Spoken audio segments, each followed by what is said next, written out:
Good afternoon.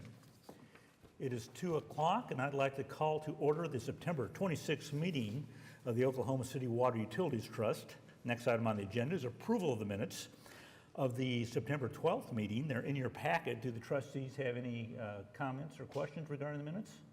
Seeing none, is there a motion for approval?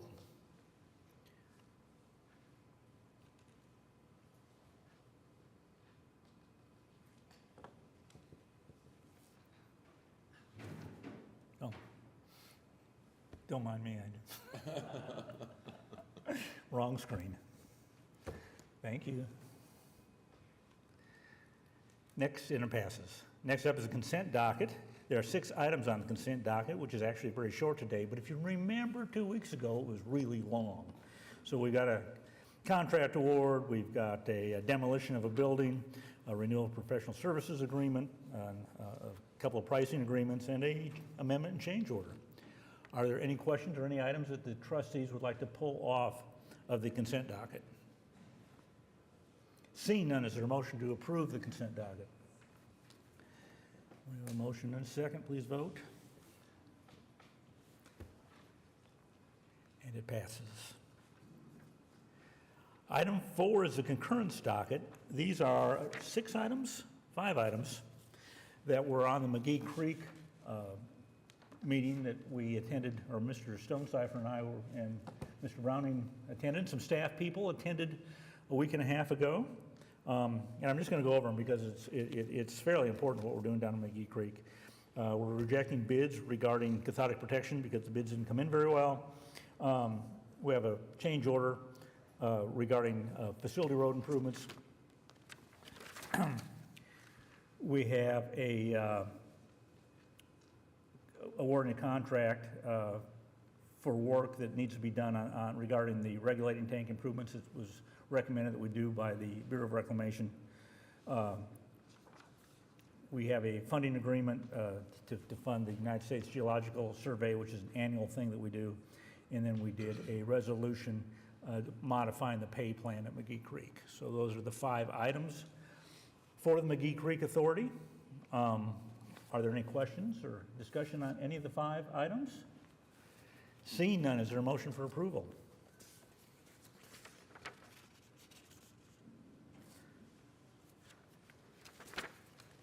We have a motion and it passes unanimously.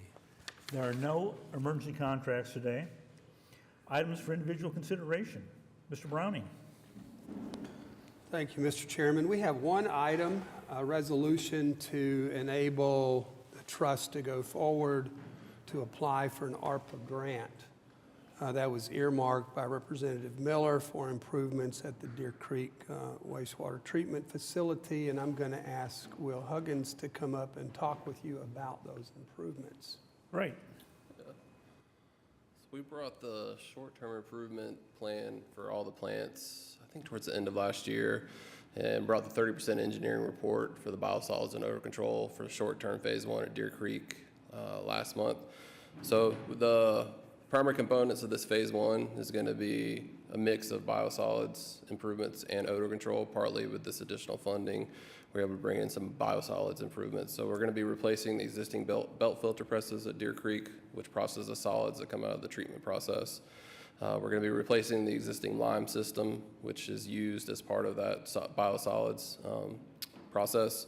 We're going to be replacing the dewatering conveyor, which basically conveys solids from that comes off the belt filter presses over to a stacking pad. We're going to be covering that stacking pad, which will really help contain odors. And as part of that stacking pad, we're going to install some additional vaporization improvements, which is just a fancy way of saying another way to help control some of the odors at Deer Creek. We're going to be adding a new biological trickling filter, which again is aimed at odor control. There'll be fans that pull air out of the biosolids handling facility and take it through a filter, which should reduce odor emissions at the plant. We're going to be making some improvements at the sludge holding tank, which will improve mixing, which will improve the biosolids processing, and also help with bringing oxygen into the system, which should reduce odors. And then we're going to be making some general electrical and ventilation improvements just to bring some of the outdated infrastructure up to current codes and safety. And That's phase one, and then phase two, which will be when we actually do the larger project at the plant, will be installation of a bioset unit, which is just it's a chemical process that'll actually also help with odor control. So it's part of our multi-phase approach to reduce odors at Deer Creek, and eventually we have similar phases at North Canadian and Chisholm Creek.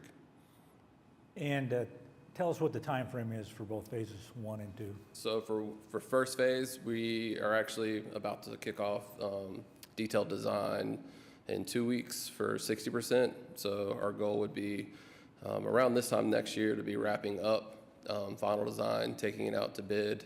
And we think it should be about, depending on equipment availability, anywhere from a 12 to 16 month construction period to complete that. And the phase 2 right now, we're targeting rolling that in when we do the Deer Creek expansion potentially later this decade. So I think that'd probably be closer in the 4 to 5 year time frame. Okay, very good. Are there any questions about the Deer Creek plant? Mr. Yeah, I was Costello? just curious, so all the items you mentioned were you covered in that plan like a month ago, correct? When we wrote the engineering report, yes, sir. And so was this grant included in any of the budgeting of that, or no?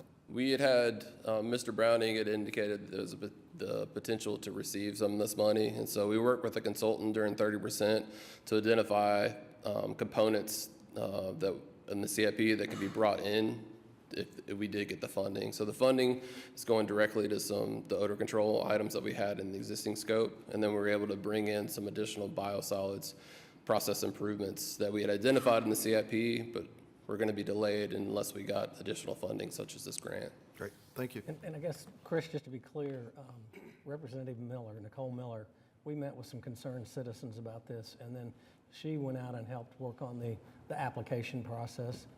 Do I have that right? Yes, So I want to be sure, and hats off to her and say thank you very much for her yes, efforts. absolutely. Very good. Thank you, Will. Other questions on the item? Seeing none, is there a motion for approval?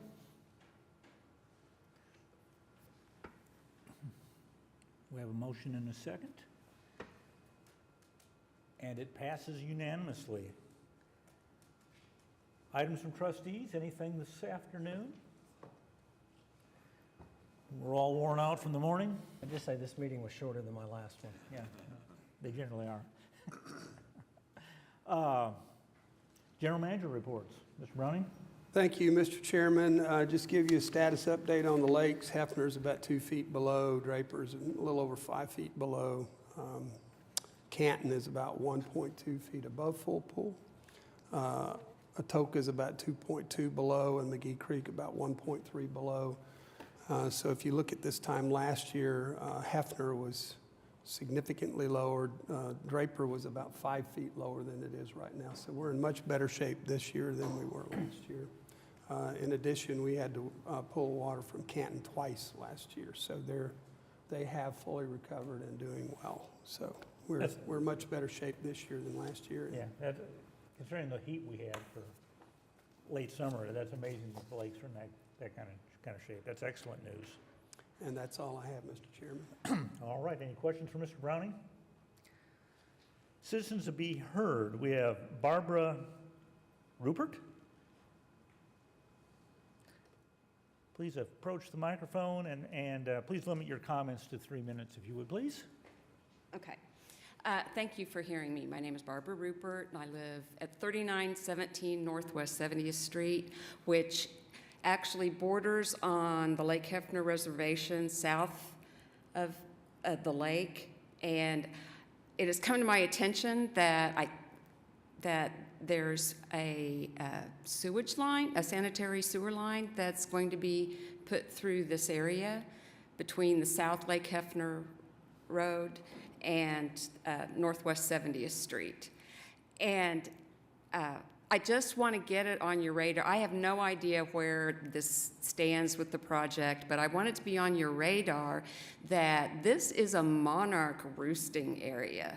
And now that the monarch migration south is happening, there's actual north-south woods that run behind the houses on some ditch cuts. And the woods closest to my house has like dozens of monarchs in it already, and this isn't even the peak migration, which is going to happen in about a week probably.